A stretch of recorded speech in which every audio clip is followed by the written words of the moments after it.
Hello. In this class, we will see how you can add controls to the screen and how you handle the trigger functions for any controls.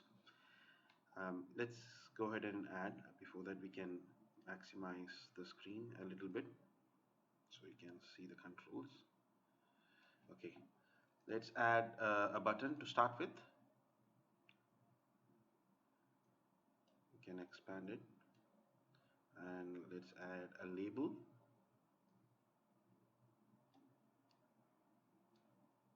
Okay, uh, let's go with a simple example of once I click the button, the label should say as hello world.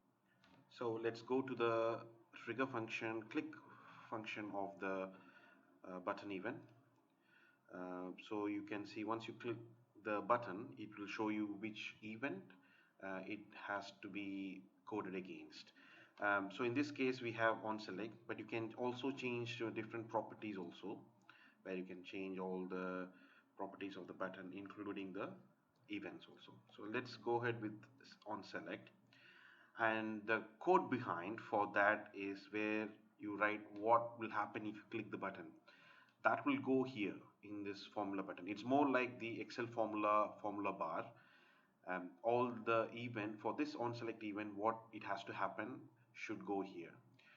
So if you're from developer background, if you've been writing JavaScript or VB or VB.NET or C# .NET or wherever you come from, what you would normally expect is you go ahead on click on the event. You would expect the label one, which is our label, which is over here. So label one dot text equals hello world. This is how you would normally expect. Instead of that, we are going to introduce variables in our application or in a screen specific to this context only, to tell how the control should behave. For example, this won't work. For example, if you go ahead and run and you click on the button, it won't do anything.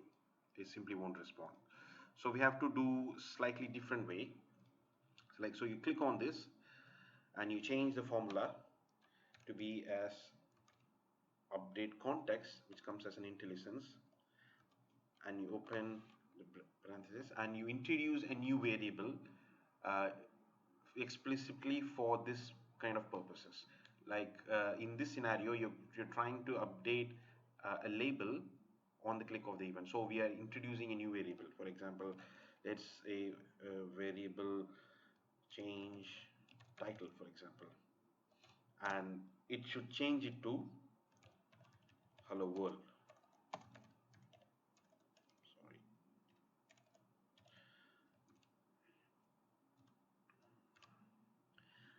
So on the click of this button, you are updating the current context's variable value to hello world.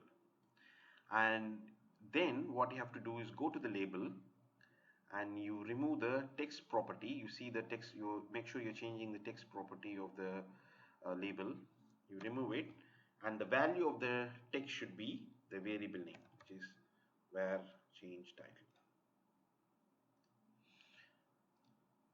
And that's it. So let's change the text of the button should be click me. Okay, let's run it. So now if you click here, it will show the value which you're trying to set in the variable. So it's mere like you're not directly writing a code behind like what you do in a typical Microsoft application like .NET or Visual Basic. Instead, we are just trying to assign what it has to do in a variable, then assigning that value into the destination. So that's what has happened here. So now if you want to clear this, you need to have another button. For example, here let's keep another button and it says clear me,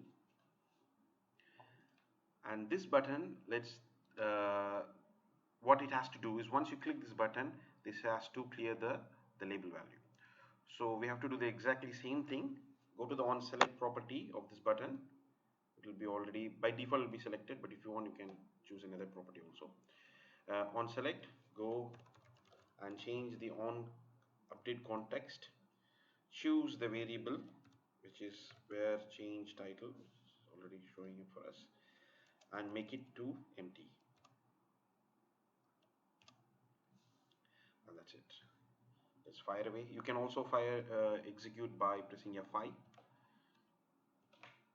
and clear me. It cleared. Click, is showing up.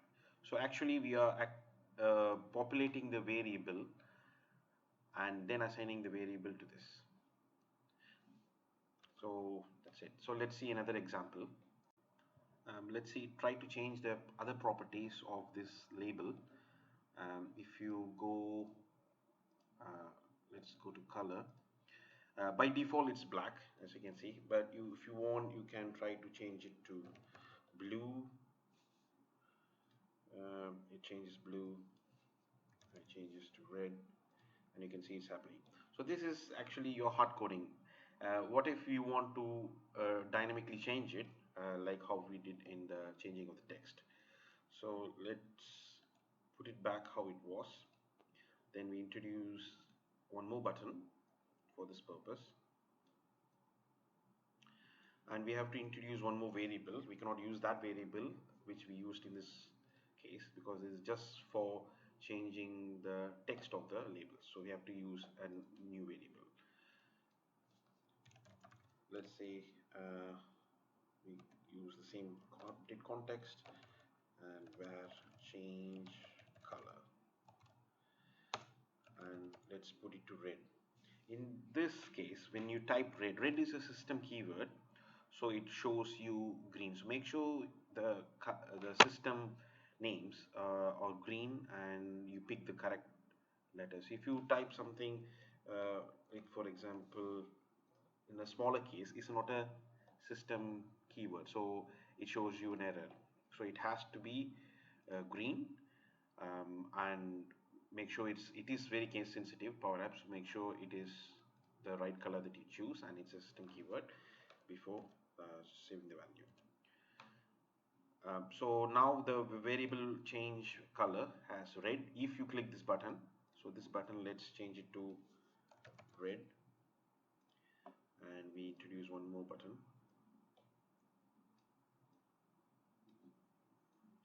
Change it to blue. This is just text, don't think this is the code, this is just the text I'm changing. The actual work is here. Update context, oops, sorry, change color to blue. Okay,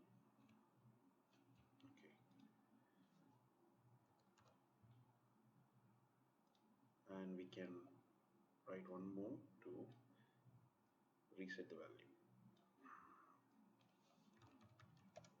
Reset color.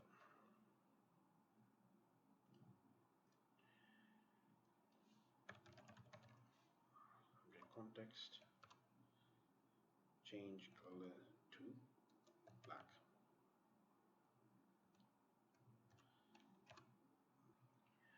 Okay, now we have to assign the value over here and select the label, go to the color property, change it to the variable which is change color. Okay, it's already changing because I think we already clicked it. Let's execute. Reset color changes to black, blue turns blue, red turns red. If you want you can reset, clear, click, red, blue, reset. Okay, we will see one more example. Let's add one more screen. I'm going to add a blank screen. Okay, we will add a button. Now we will add some text box, which is text input. Go here, expand a bit. Let's remove this. Okay, so now we will make sure as and when we type in the text box and click the button, it should show in a label. Okay, show me in label. So now we will add another label over here.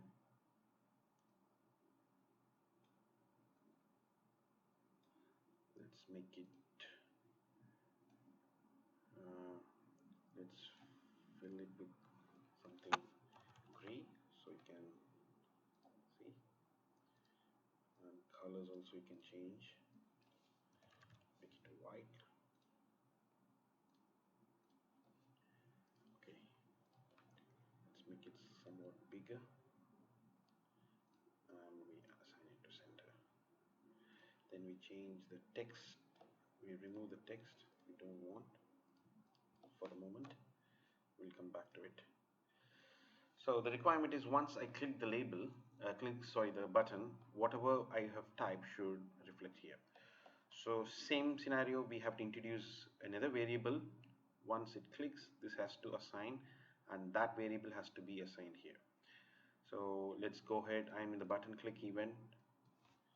Go ahead and introduce the update context variable where, and as you can see, the variables which I used in screen number 1 will not be shown here because it is only specific to that particular screen. So you cannot take that value to the next screen. So I will show you next classes how you can pass value from one screen to another screen, then how you can maintain a universal variable, and as and when you update it happens. It's more like how you can have sessions and cookies in a web application. So let's just focus on this, on introducing a variable which is where let's say label value over here. So as and when I click, the variable label value should be from this text box, which is text input 1. Text input 1 dot text, and close it.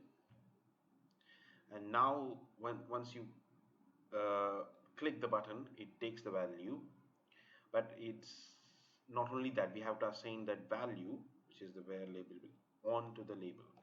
So now do the same thing. So go to the text property which is already there and assign that value, label value, and that's it.